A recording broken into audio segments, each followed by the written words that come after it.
Албетте, бул видеону көрүп жатышыңдын бир себеби бар. Ал себеп алдыда келе жаткан сынак. Сени бул сынак сары сынагга салып, жан дүйнөңдүн тынчын алып жатат. Мен муну жакшы билем. Анткени сен бул сынакка даяр эмессиң. Албетте, даярдангың келип жүрөт, бирок эмнеден баштап кантип даярданарыңды билбегендиктен жөн эле убактыңды өткөрүп жатасың. Эми бул көйгөйдү чечүү үчүн мен сага бир нече кадамдарды көрсөтүп берем. Видеону аягына чейин көрүп, каналга жазылганды унутпа. Ооба, сынактагы материалдардын көлөмү өтө эле көп. Аны бир күндө же бир жумада окуп жетишүү мүмкүн эмес. Анда эмне кылуу керек? Бул суроого жооп берүү үчүн бул мисалды карайлы. Сен шашылыш түрдө түндөсү шаардан айыл көздөй жолго чыктың. Албетте, жол караңгы болгондуктан айылга чейинки жол көрүнбөйт. Анан сенде эми кантип жетем деген коркуу сезими пайда болот. Бирок сенин унааңдын жарыгы бар. Ал жарык кичине аралыктагы жолду жарык кылып олтуруп, барчу жериңе кантип жеткениңди билбей каласың. Бул мисалдан эмне сабак алсак болот? Чоң нерсеге жетүү үчүн кичинеден башта. Ооба, материалдар өтө эле көп, бирок сен ал материалдарды ар бир күндөргө бөлүштүрүп салсаң болот. Мисалы, ЖРТ тестине 9 ай калды дейли. Сен ЖРТ тестин эмне тема келет экенин аныктап, керектүү маалыматтарды чогултуп, 9 айга же 270 күнгө бөлүштүрүп чык.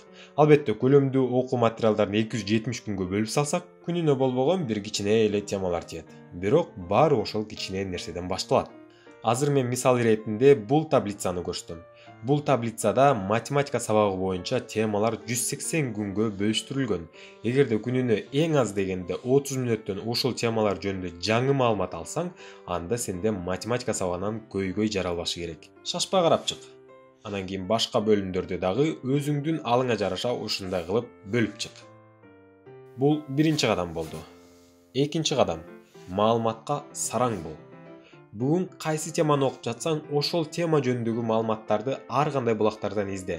Мисалы, интернеттен, китептерден, досторуңдан.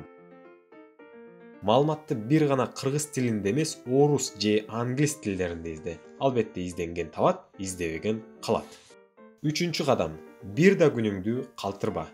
Көлөмдүү материалдарды күндөргө бөлүп азайтып алдык. Азыр биздин жүк жеңил. Бирок кыргызда мындай сөз бар. Эшектин жүгү жеңил болсо жаталак болот. Бир да күн калтырбай 10 күн чыдайсың, 20 күн чыдайсың, бирок бир күнү жалкоолоносуң. Алдыда дагы көп күн бар го.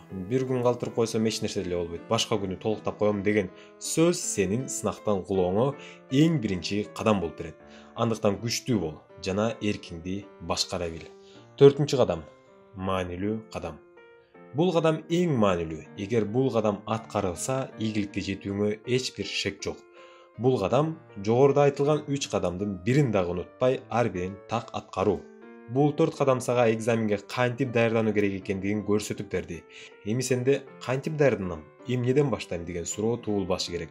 Мүмкүн дагы жакшы кадамдар бар. Аларды комментарийге калтыргыла, башкаларга пайдалуу иш кылган болосуңар. Ар бир күнүң пайдалуу өтсүн.